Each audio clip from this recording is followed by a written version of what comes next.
Welcome everyone to another edition of the Change Collective. I'm here with my great friend Frischka, and today we're going to talk a little bit about the loss that can be associated or felt within change.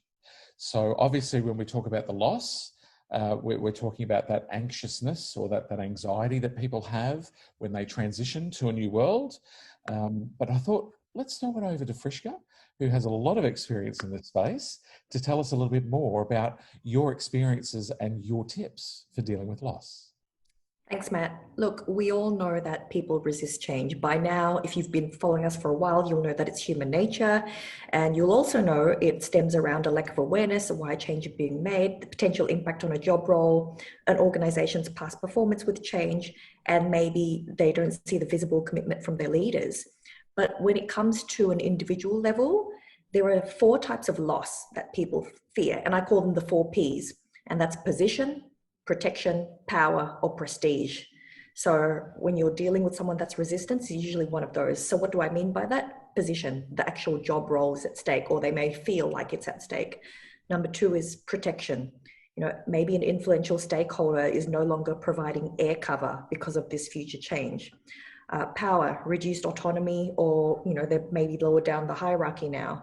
And lastly, prestige. So any perceived or actual high social or hierarchical status. So those are the four Ps. Love it. So have you seen where loss has been quite harshly taken, where the four Ps haven't been managed so well? You could probably give us a little bit of an example. I think there's been restructures are classics and mergers and acquisitions because there's a very long period of uncertainty and they can't say anything because they themselves don't know what the future merged organization will look like. And I've really seen it done well, and it brings out people's self-protection, self-preservation tendencies, let's put it that way. Yeah, that's the most challenging I found. What about you, Matt?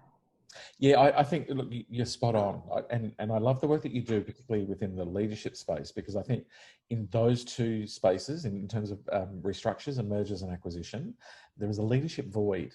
And obviously there's a leadership void because in some instances, leaders are actually being impacted as well. So that's where the higher level leadership needs to be provided. But yes, had a few examples, and I'd have to 100% agree. Restructuring, mergers and acquisitions, and where change just isn't brought in early enough, I think, in any program or project.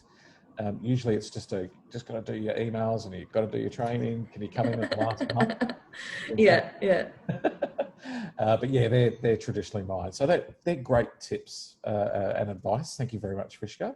So great topic again today. A little bit later on in this week, we'll talk about benefits and how they're derived, how you manage them. So stay tuned as we'll see you next time.